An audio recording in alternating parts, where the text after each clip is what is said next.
Internet, le cloud et son utilisation comme réseau support de l'entreprise, voilà un nouveau défi pour les sociétés d'assurance. Pour en parler, nous recevons François Tapin, directeur des systèmes d'information Telem Assurance, et Rémi Bettoli du département Business Development, Banque, Finance, Assurance d'Atos Worldline.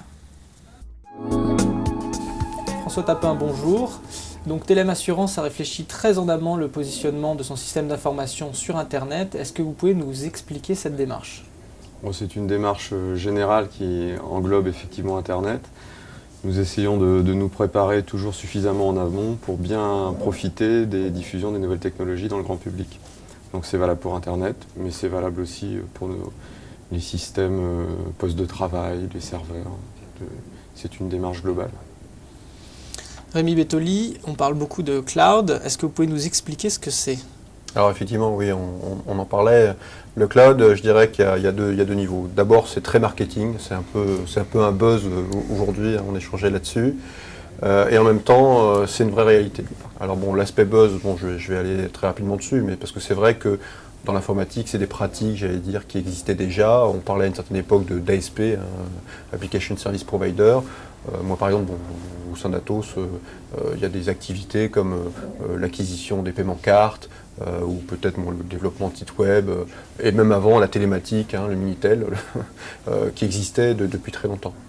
Maintenant, c'est vraiment une réalité au sens où, je dirais, le développement des moyens de communication, la facilité d'accès à du réseau, au débit, avec de l'assurance de la qualité de service, font qu'aujourd'hui on peut envisager, j'allais dire, des évolutions, une nouvelle manière d'imaginer l'architecture informatique.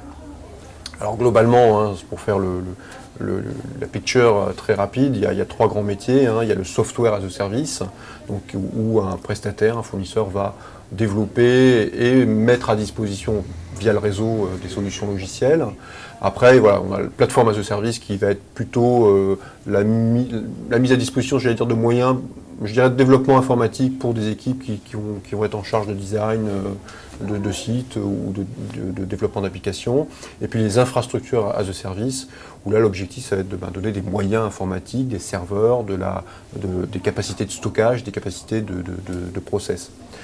Là où ça devient intéressant, je dirais, c'est quand on va pouvoir combiner d'une certaine manière ces différents services pour proposer, alors certains parlent, il y a beaucoup de termes aujourd'hui sur ces sujets-là, mais de business process as a service, c'est-à-dire de pouvoir effectivement s'adapter à des besoins d'une entreprise pour des moyens informatiques en B2C, mais aussi en moyens internes, en poste, etc.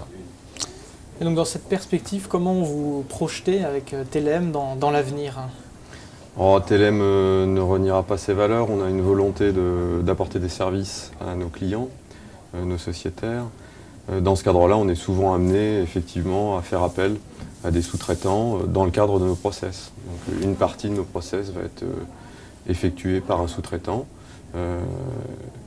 Du coup, forcément, on va chercher le sous-traitant là où il est.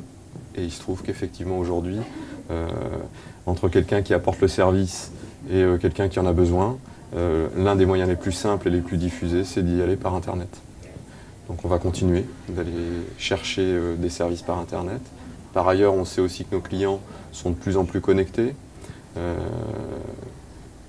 Internet, c'est un moyen de leur apporter la proximité, même si elle est entre guillemets virtuelle, mais de les mettre en relation avec les services offerts par l'entreprise. Très bien. Et alors, est-ce qu'on peut revenir un peu on a vu un peu ce que c'était le cloud, sur l'apport de ce nouvel univers et de cette démarche d'ouverture sur Internet ? Oui, tout à fait. Alors, il y a des avantages, il peut y avoir quelques inconvénients aussi, je vais essayer de les évoquer. Je dirais les grands avantages, d'abord il y a l'aspect géographique, vous n'êtes pas lié à un site physique. Vous pouvez proposer des solutions sur différents sites, voire même dans certains cas en situation de mobilité, donc ça peut avoir un intérêt, aussi bien j'allais dire, en usage interne qu'en usage vers le client final. Il y a un autre aspect éventuellement positif qui peut être intéressant pour, je dirais, un DSI, c'est la facilité d'extension, ou on appelle ça la scalabilité d'une certaine manière, c'est-à-dire que quand vous intégrez le service chez vous, vous devez prévoir les évolutions de volumétrie, les adaptations aux besoins en ressources, et ça vous oblige parfois éventuellement à un petit peu surévaluer les capacités, donc à investir peut-être un petit peu plus que ce que vous souhaiteriez. L'avantage donc, du coup de ces types de prestations, c'est que vous pouvez avertir simplement votre prestataire, votre fournisseur en disant voilà les besoins que j'ai aujourd'hui, et si vous avez une évolution, à la hausse ou à la baisse d'ailleurs, demandez à votre prestataire de moduler les moyens. Donc ça peut être effectivement un intérêt pour l'entreprise. Il y a l'aspect sécuritaire, en positif et en négatif, parce que certains disent mais finalement j'outsource quand même une partie de mon activité, parfois ça peut être quelque chose qui est important, qui est crucial pour mon activité, donc j'ai besoin que ce soit extrêmement sécurisé. D'un autre côté, parfois justement le fait d'externaliser, ça permet de répondre à une contrainte de sécurité forte qu'on ne sait pas forcément, qui ne correspond pas à son cœur de métier. Je vous donne un exemple, proposer du paiement carte sur Internet par exemple, mettre en place une architecture compatible, Visa, Mastercard, PCI DSS, etc. C'est lourd, c'est complexe, c'est pas forcément le métier de l'assurance de développer ce genre de choses. Et donc s'adresser à un prestataire qui est spécialisé, c'est pouvoir finalement bénéficier de ces éléments-là. Il y a l'aspect économique, je l'ai un peu évoqué, parce que finalement on paye ce qu'on consomme. Et je l'ai un peu évoqué, effectivement, l'investissement initial peut être plus modéré, et on va pouvoir ensuite moduler, donc ça peut apporter un intérêt. Il y a des inconvénients, parce que sinon, là je fais c'est un peu trop idyllique si j'en reste comme ça. Je vais dire, un des éléments qui peut être éventuellement gênant, ça peut être la réversibilité, typiquement. Donc ça peut être, une préoccupation pour un DSI de se dire, mais finalement, est-ce que je peux réintégrer ces services-là en cas de défaillance de mon prestataire? Il y a des réponses, mais ça veut dire qu'il faut prévoir, il faut des solutions standards, prévoir des clauses de réversibilité, etc. Ce qui est intéressant, je vais en terminer là, parce que j'étais un petit peu long, mais c'est les opportunités, c'est le time to market, on l'évoquait un petit peu, c'est de pouvoir bénéficier de nouvelles technologies assez vite, sans avoir soi-même, digéré, donc des choses existantes. Et puis peut-être aussi, je l'ai un peu évoqué, de pouvoir recentrer ses investissements sur ses propres besoins métiers. Tout à fait. Peut-être que vous souhaitez réagir sur cette analyse.